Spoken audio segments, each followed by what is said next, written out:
One of my favorite quotes by G.K. Chesterton is, "An inconvenience is only an adventure wrongly considered." So up to this point, every time we fell again, we had a relapse, or we sinned, or whatever it was, they were discouraging. They were inconveniences. They were annoyances. They were interruptions in the fantasy picture of our idea of our living the Christian life.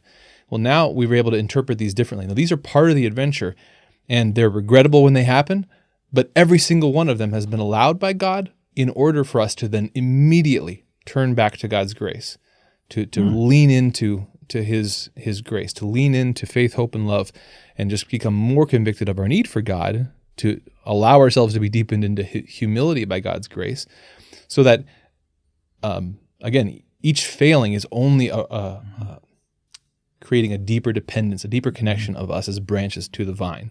And so this is about now making that part of our life going forward. Yes.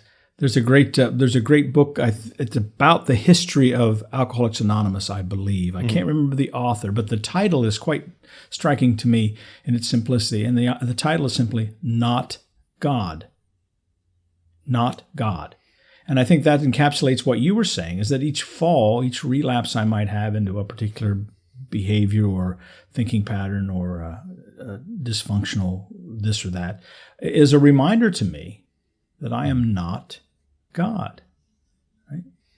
I am not God, and I think that's a great thing for me to keep in mind, because I often joke that there was a time in my life when I signed my checks, God, or signed my checks Jesus Christ, because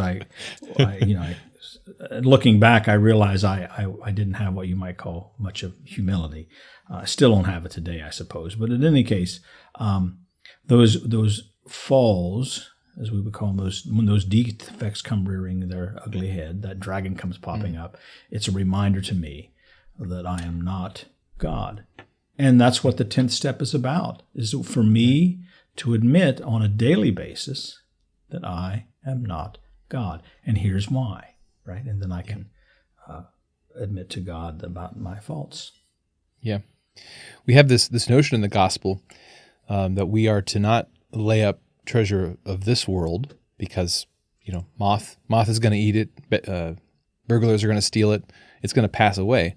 We are to be laying up treasure in heaven. And what does that mean, right? Well, that's that the good that we do, completely by the grace of God, the good that we do is intrinsically valuable because of Christ's redeeming action.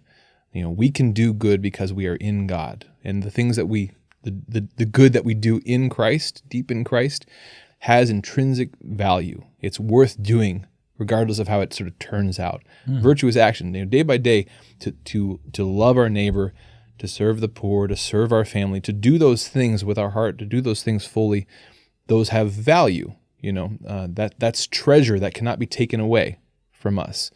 But so too, again, we don't just look at our day and say, okay, here's the good things that I'm going to do to try to build up treasure in heaven. It's that, no. Now Christ has given us the power, and it's His power, that we can turn everything in our day around to being this sort of treasure, this eternal treasure, even our fallenness, even our mistakes, because we can take them and say, aha, I'm going to turn that right around. Lord, I just see now my greater need for mercy. I'm going to throw myself at your feet. I'm going to beg mercy. I'm going to beg forgiveness. I'm going to allow you to use this to grow me in humility.